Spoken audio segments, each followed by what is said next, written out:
Okay, we have time for one more question.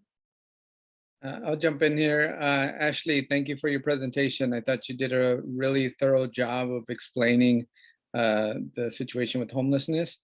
And it really gave me a good picture of what the crisis is. My question for you is, did you notice or were you surprised by any of the data that came up when you were looking at the maps? What were some of your thoughts before you were looking at the maps about homelessness and then after, once you started to look at those maps? Well, something that really surprised me was the amount of shelters that we have in Los Angeles and like the services that we have. I actually think I mentioned it to my science teacher, Miss Ruiz. I was just surprised by how little resources we had here, and like I actually didn't think there were that few. Like I knew there were a few of them, but I didn't think it was gonna be that little amount. So yeah. Now after that, after researching that, I actually realized that we actually do need to do something about this.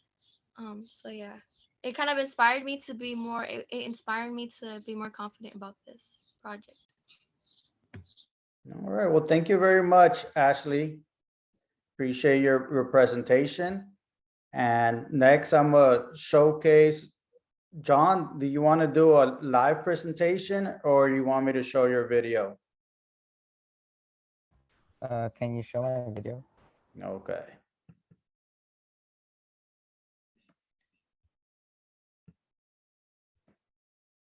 Certain areas have a higher risk of a person catching COVID there.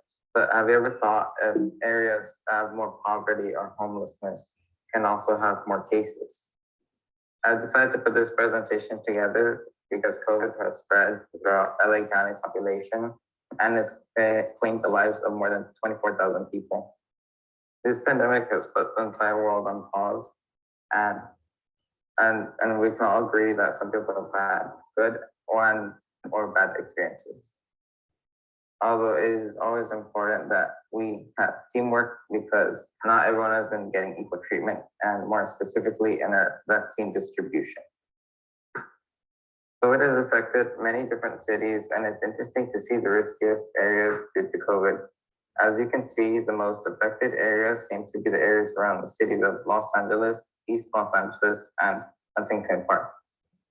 These areas were the most affected areas, but are now showing good progress as LA County is now easing restrictions. In non-wealthier areas of Hollywood, and fewer cases compared to other areas such as Boyle Heights. October 2, Boyle Heights had 4,003 cases, and Hollywood had 1,268, which is nearly 3 times less than Boyle Heights. And the main reason why this is happening is because in lower income areas, more homes are usually more closer to each other. And COVID-19's main form of transmission is through contact with other people. Another inequity is in the vaccine distribution. Vaccines have been proven to be taken effect, but if not everyone has been getting equal distribution. Some people have been getting more vaccines in certain areas, and other cities have been getting less. A possible solution to this pandemic could be to make it easier to vaccinate people. Maybe we could also have people going door by door asking people if they want to get vaccinated. Also, we need to end false theories about COVID-19 vaccines. Only 52.6% of people in LA County have received at least 1 dose. And we need to focus on these groups of people because in order to reach herd immunity, we need to be at least 80%. I hope that my audience learns about high-risk areas, or at least the most affected areas. It's important to know which areas have been most infected. In one of these maps, you can see that wealthier areas had fewer cases compared to other areas like Boyle Heights. Some possible reasons why LA has had more cases than other areas is because LA has lots of poverty and homelessness, and there are lots of homes next to each other. And lastly, vaccines are out for everyone 12 and older, and it is important that if everyone can get the vaccine because they have shown their effectiveness. LA County is now in a decline in cases, positivity rate, and death. Okay, so now John's gonna answer some questions from the panel. If you guys have any questions for John?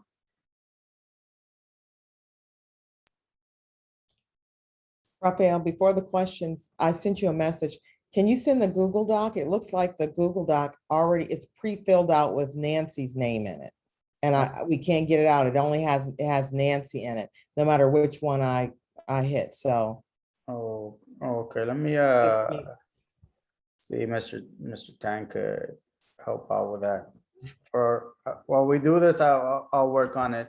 Okay. Mr. Cruz, you can Mhm. send me into that room and I'll I'll let him know. I'll go back into the main room. Okay. Good luck, John.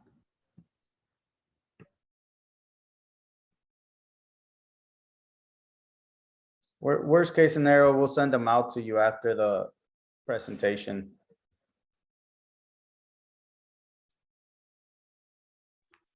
Hi, John. Thank you so much for your presentation. This is Michelle Seal. I just wanted to ask, what made you want to pick this topic, and what was it about this topic that, what stood out to you from this topic that you want to kind of share with us? I chose this topic because this topic, COVID, has affected our community. Boyle Heights has really quickly spread throughout the entire area, and not only Boyle Heights, but the entire community. And I remember I used to see how COVID kept on affecting not just us here in Boyle Heights, but also the entire world, and how it was spreading really quickly, and how doctors and nurses were really shorthanded when it came to handling COVID when it was in its highest peak.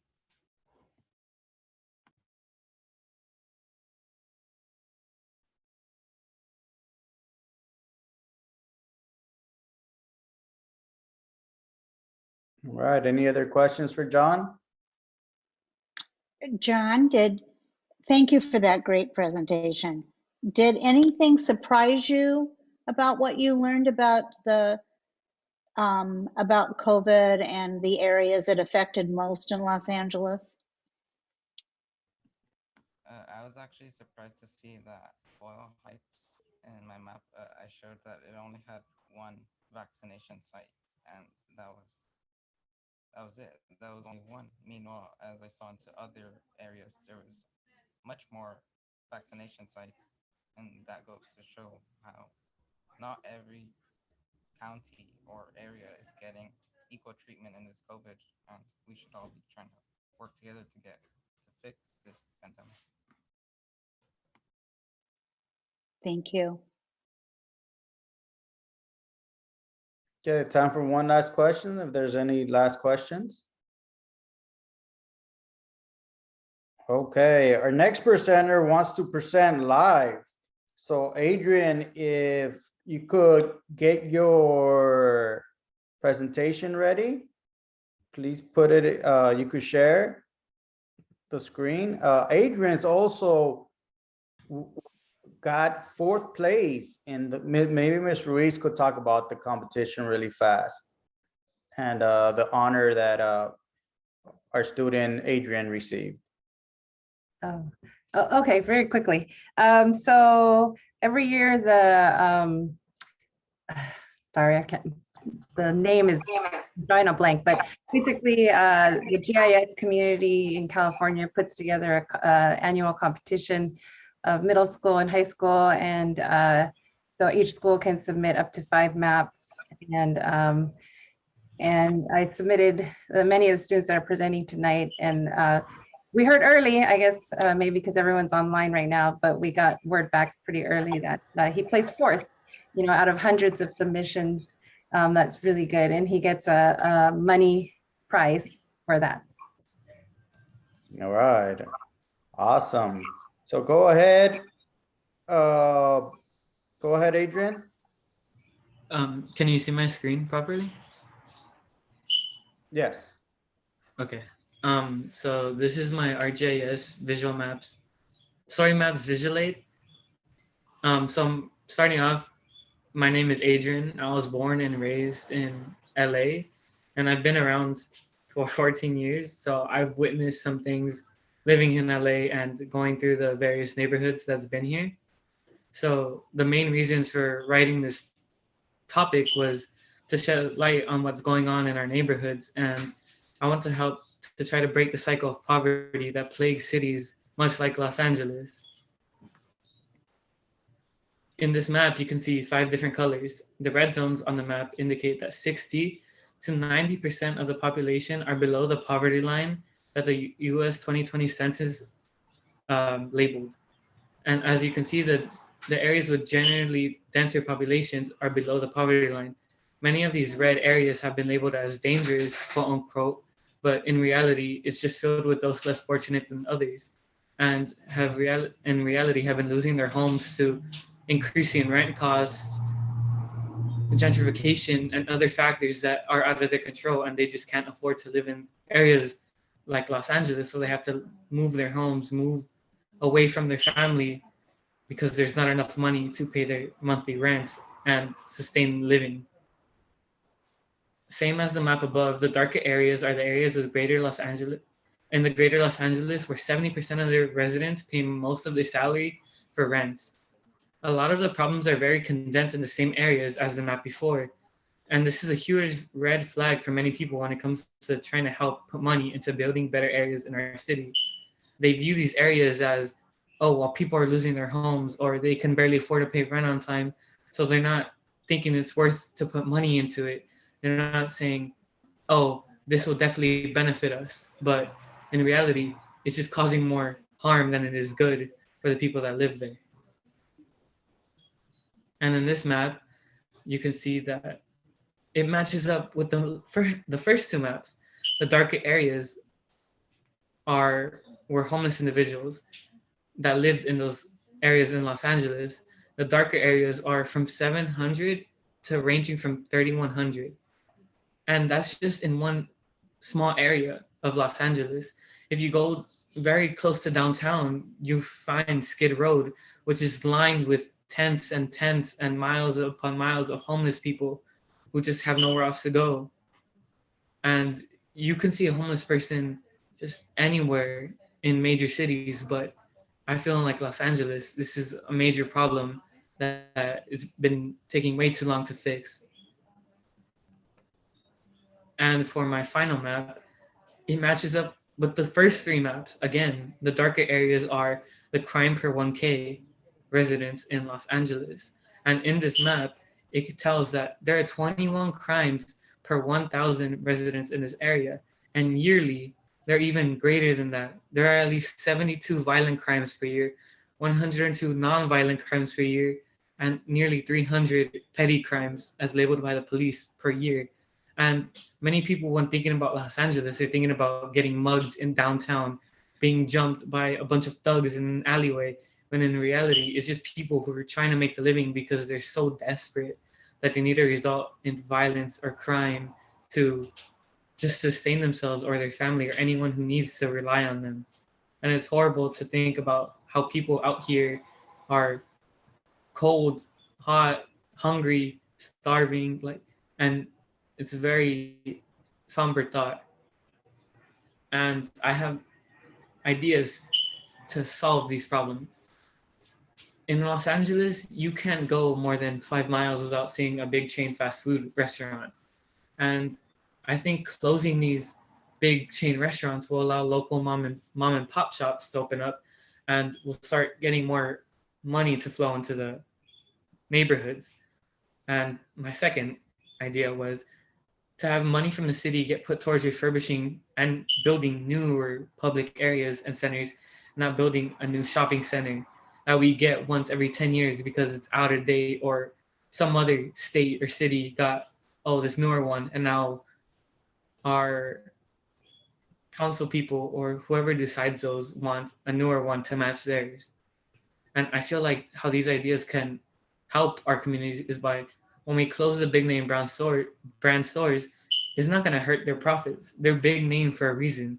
They have stores all over the country and in other countries and other continents. And allowing these local shops to open up will allow more money to be able to flow into the neighborhood and get people that need jobs without having to spend years and money that they don't have on master's degrees, bachelor's degrees, PhDs, and they're just able to sustain themselves. And maybe it's just minimum wage for whatever those shops can, but it's still money coming in for food on the table and rent. And then also putting money into public areas will give people a place to go to sort things out and hopefully give them a headspace to seek help if needed. It will help them build communities, build friendships that eventually help people who fall into homelessness.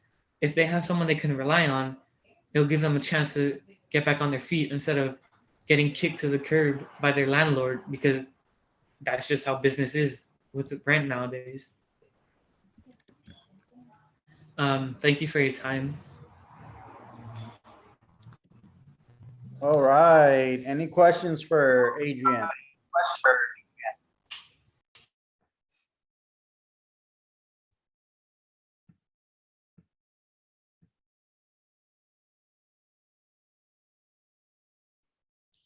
I mean, it's not really a question. It's like all the rest of them, Adrian. I appreciate your presentation. I also appreciate the personal connection, just talking about yourself at the beginning. That was great. And the thought just to think about like gentrification and and some of the solutions that are that you mentioned as well. So just thank you for that. Where do you all get, well, Adrian, let me ask you, where do you find the maps? Where are the resources for? Where do you get the maps from? Where'd you find that from? What do you use? Well, the contest entailed using maps from the ArcGIS. So there are many people who find data and input them into map creating resources, and they just upload them to ArcGIS, and whatever sort of presentation you're trying to, or topic you're trying to find, you find data layers related to that topic and you sort of compile them to see what data is more reliable than others. And then my numerical data I got from primarily the US 2020 census. Thanks. I'll jump in, Adrian. Thank you again for your presentation. And just a few points of feedback. I think in the beginning, it was very clear your thesis and what you were intending to argue. And your use of maps and the 3 maps that you shared really helped me as the audience member see the links that you were drawing between homelessness, crime, and income. So really, it accentuated your argument. So I think you have a bright future in this work, and maybe in helping improve our communities. So let me know when you're running for president. I will be voting for you. And with that, maybe more immediately, the Math, Science, and Technology Magnet at Roosevelt has a big project that is very similar to this, and there are 11th graders who are doing this type of work with ArcGIS, and you have a great start here as an 8th grader. So just my hats off to you for a great presentation. Congrats. Thank you. I appreciate those words greatly. Okay, well, thank you very much, Adrian. I apologize about the forms. I'm just thinking that I might send them later. I think like the live presentations really like what I was really excited about. Maybe one of my colleagues could help me with these forms. I think I did this before, where I messed up one of the Hollenbeck surveys earlier on, parent surveys, but I'll figure it out and I'll improve. And then I'll send the links to everybody. We have we have one more thing to see, one more presentation. She doesn't seem to be here. I spoke to her mom and we were trying to get her over here. She's one of our bright students, but luckily I do have her presentation recorded. So we're gonna see it for her presentation. Unfortunately, she won't be here to answer any questions. Hello, my name is Joanna Guerra. I am an 8th grader at Hollenbeck Middle School Night. And today I will be presenting my ArcGIS Mapping for Change project. The purpose of this project was to map a problem and use different platforms that we have not used before. Some of us have, so we would just be getting better at our skills. We would also have to work productively to find a solution. This was our research question. What is the distribution of tobacco in California, and how does it affect those who live in the area? Exposure. Have you ever thought about the effects tobacco has on everybody of all ages? Even though you may not smoke, or people you know, like your friends and family, there is still like a liquor store, a supermarket that promotes and sells nicotine or tobacco products. The stores promoting these items have a huge impact on everybody around it. This problem is a huge one. Why? Well, being introduced to these items and seeing them everywhere can lead to one becoming curious about what the product is, what it might taste like, and what it does. This leads to teens or young adults attempting or trying these products, and eventually they might become addicted. This can lead to a higher risk of serious health problems. In this following presentation, we will discuss this matter further and provide evidence to showcase our reasonings. This here is our first map. Cigarette and tobacco wholesalers are the yellow dots, which you might not see because a lot of people don't tend to sell cigarettes a lot. They do sell cigarettes, but not in like a big bunch. Cigarette and tobacco distributors, which is a blue, which is companies or stores that do distribute cigarettes. And the retailers, which are the gray, are the stores and liquor stores that sell cigarettes.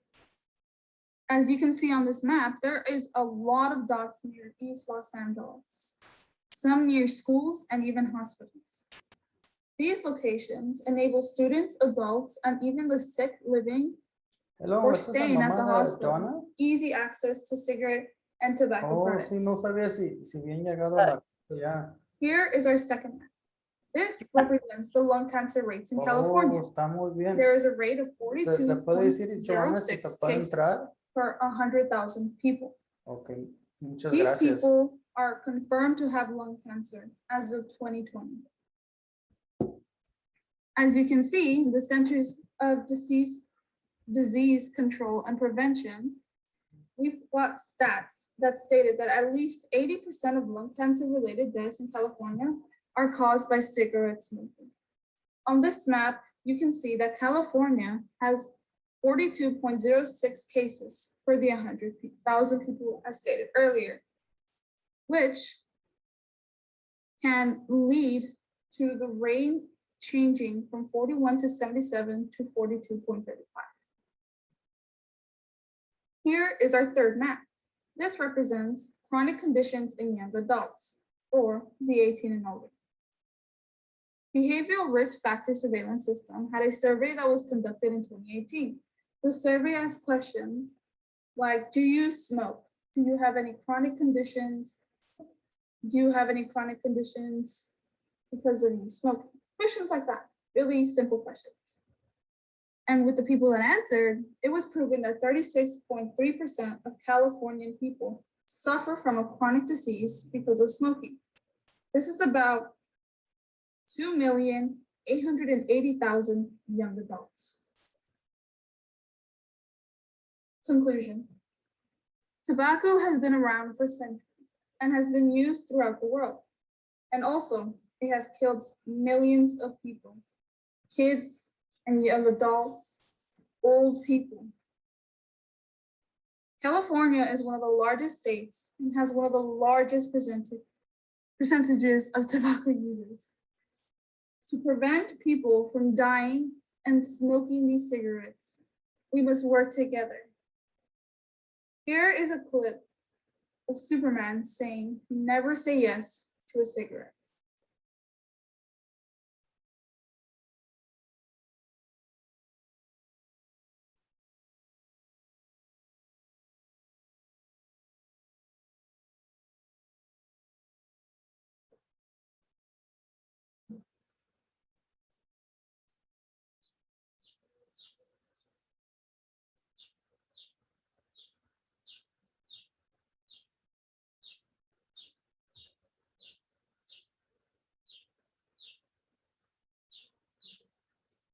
In this video, the nicotine monster or villain represents stores and places promoting cigarettes.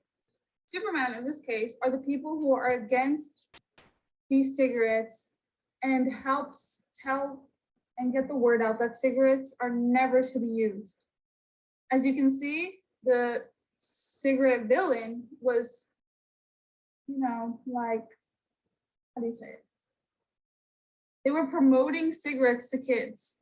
They didn't care if they were kids or not. They were promoting kids. And you can see that the kid was reaching for the cigarette.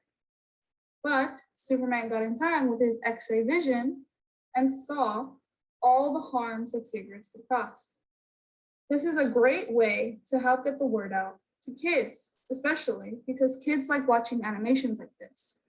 And this will help to get the word out with kids still like paying attention to the video because it is an entertaining video.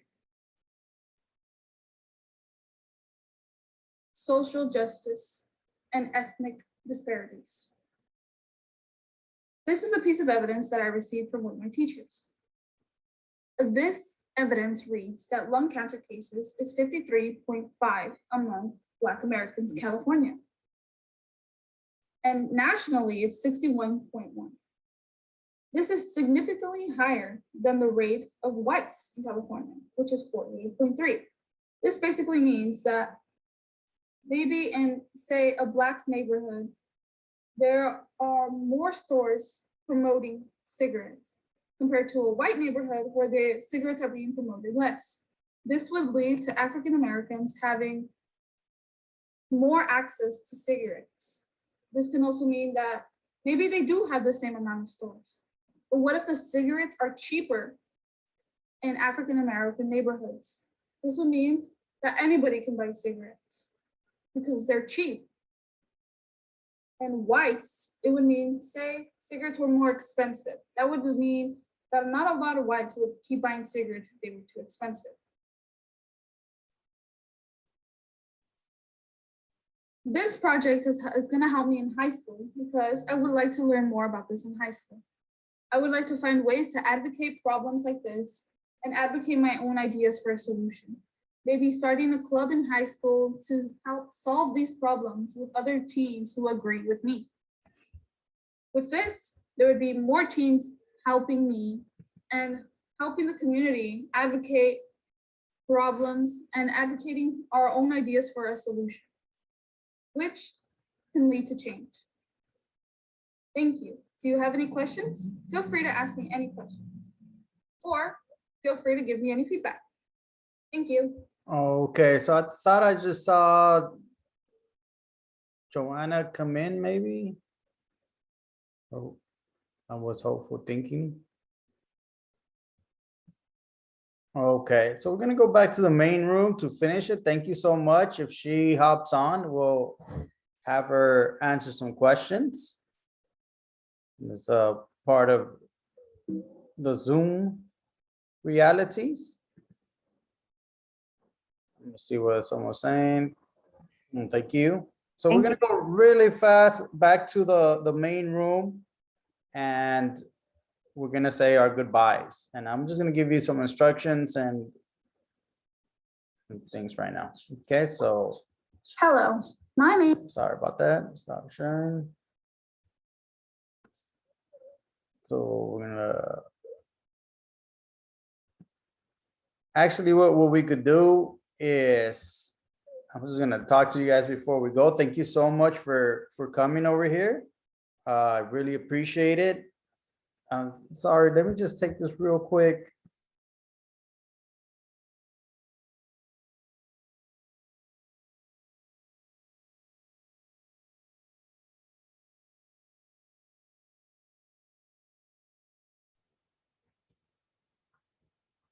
I think the room's closing in less than a minute. So we could Yes. So go. this is Joanna. Look, Oh, if you guys have any questions for Joanna, she's on the phone. Could you say hi, Joanna? Hello. hi. Hi, Joanna. Hi, So- Joanna. She was having technical problems, so I don't know if anyone has any questions on, we just show your presentation, Joanna. Oh, okay. Any questions? I don't have any questions. It was very thorough, really great job. All right. All Thank right, you. Joanna, well, thank you very much. Okay, thank you. Okay, so if you guys want to, you could email me with the name of the student, and if the form's not working, just tell me how you will rate them, or if you want to have any message for the students. I think like that's really what I find more valuable, any direct feedback. The rubrics are just kind of there to measure our, their competency, but I think what's really going to affect the students is any feedback or anything you want to tell them. So thank you so much for showing up. I appreciate it. And thank you to the students, Ashley, John, and Adrian. Thank you so much. Could you guys, anything you want to, last words, Ashley, Adrian, or John, to our panel?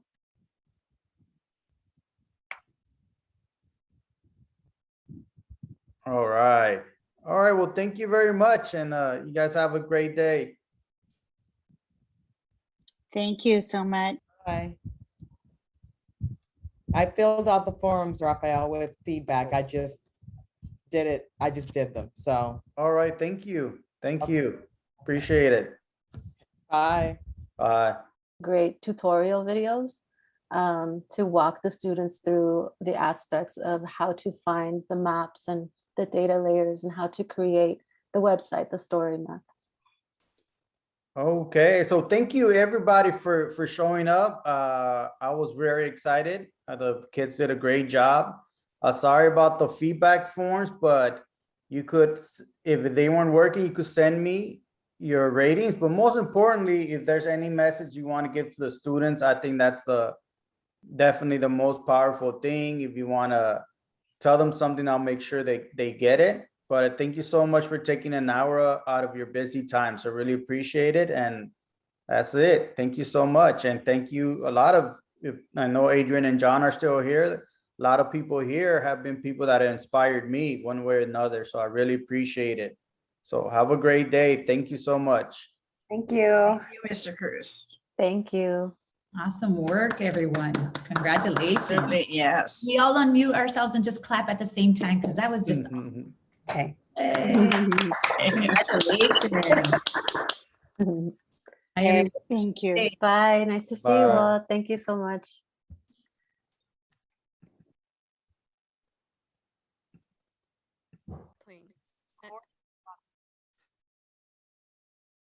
They are living next to freeways, which could increase the risk of developing asthma. It could be one of the reasons as to why we are in the darker shade, which represents more cases of asthma in Boyle Heights. Solutions. We have damaged the environment with many artificial products like cars and car fuel. We would, one of our solutions would be trees, which are the ones that filter the air.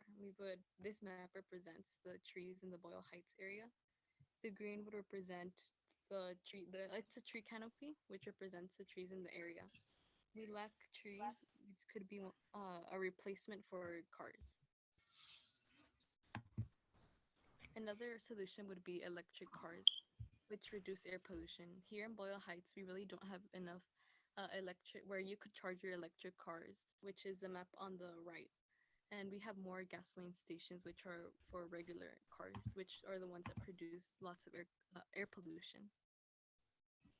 These are our links to our story map, our GIS map.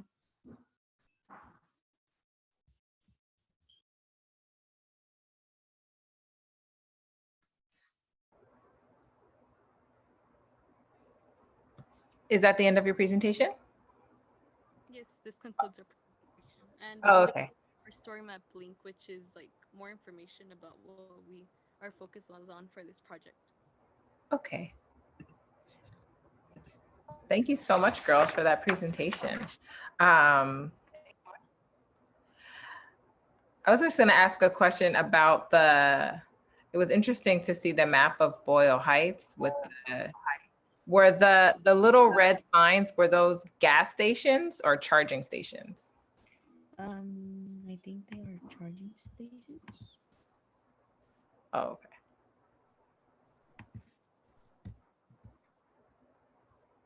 Yeah, they're charging stations. Is where you could charge your electric cars, and we really don't have lots of those in Boyle Heights. And we have more of the gasoline stations in Boyle Heights, which are mostly for the regular cars, which are the ones that produce more air pollution. Right. I like that map. Thank you.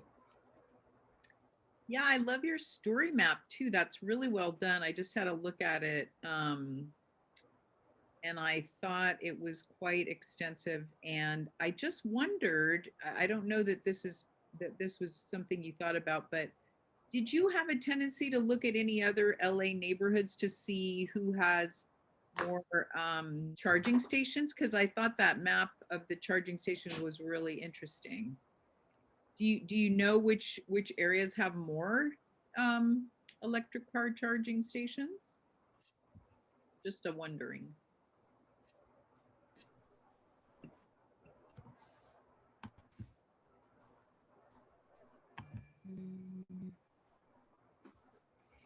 There's not a lot of places where they have a lot of electric cars charging places. Got it. Well, hopefully that'll change in the future.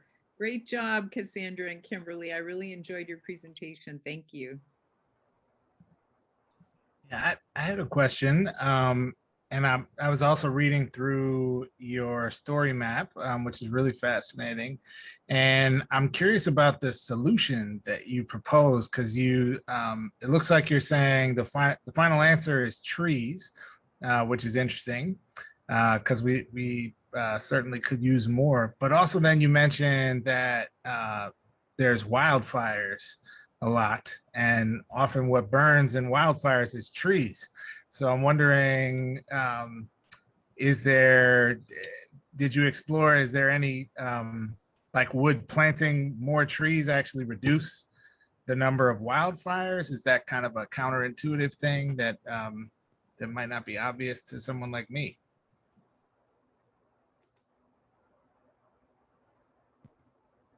Our focus was mostly like more just natural stuff like trees, plants, but since they could die out if they take in too much air pollution, they die out at a point.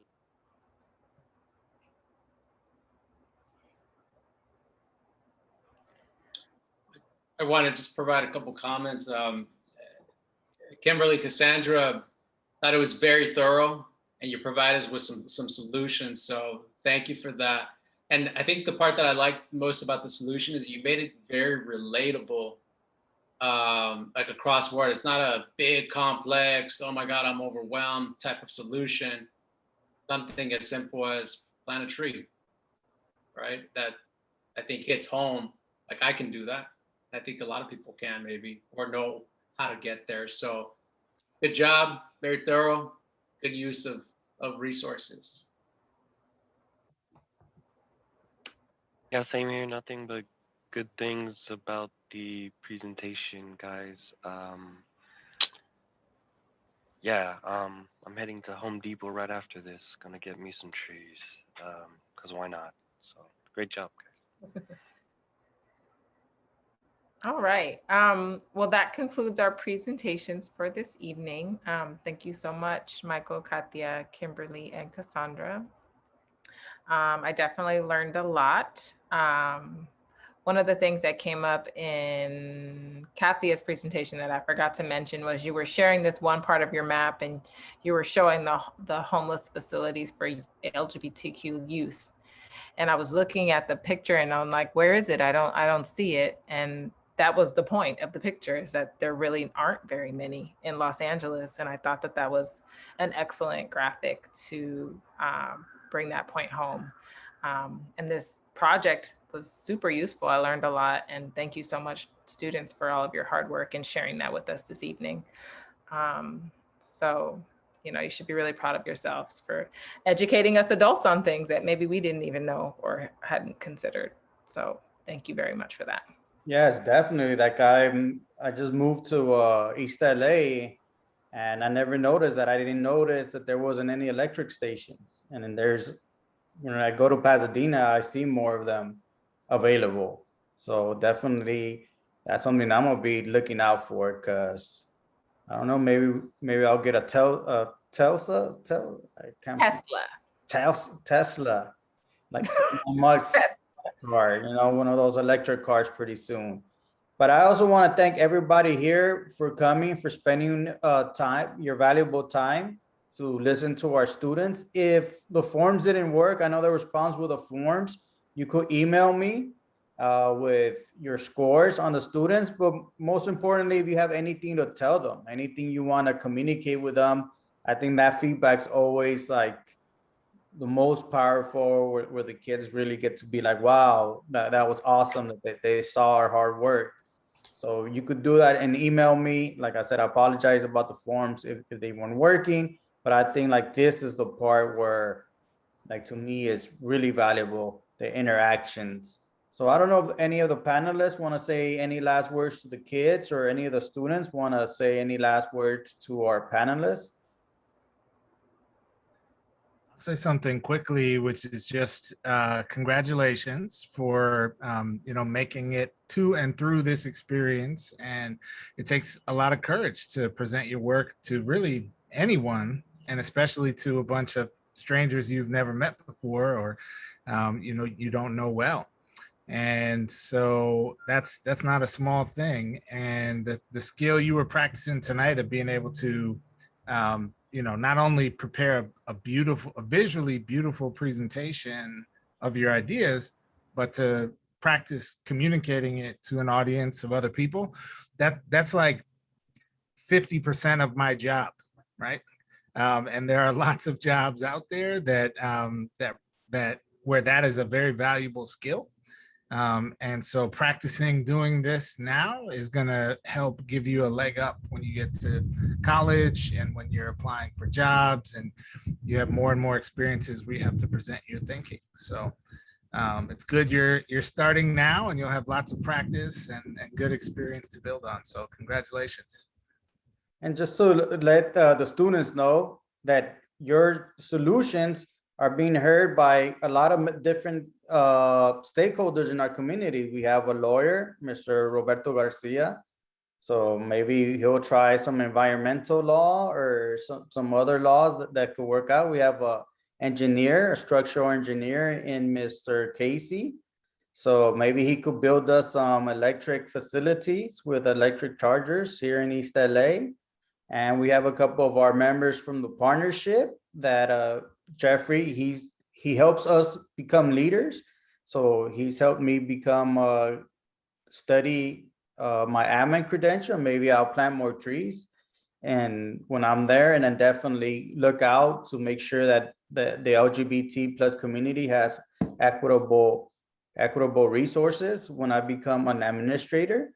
And we have Kathy who deals with the media and promotion stuff, because sometimes we got to get the word out to people about the issues that are happening in our community. So they're hearing what you have to say, and you never know, they might implement some of your ideas. Well, thank you everybody for showing up. I really appreciate it. Thank you so much. And I hope you have a great evening. Thank you. Have a good evening. Thank you, students. Thank you, panelists. Bye, Bye-bye. guys. Great job.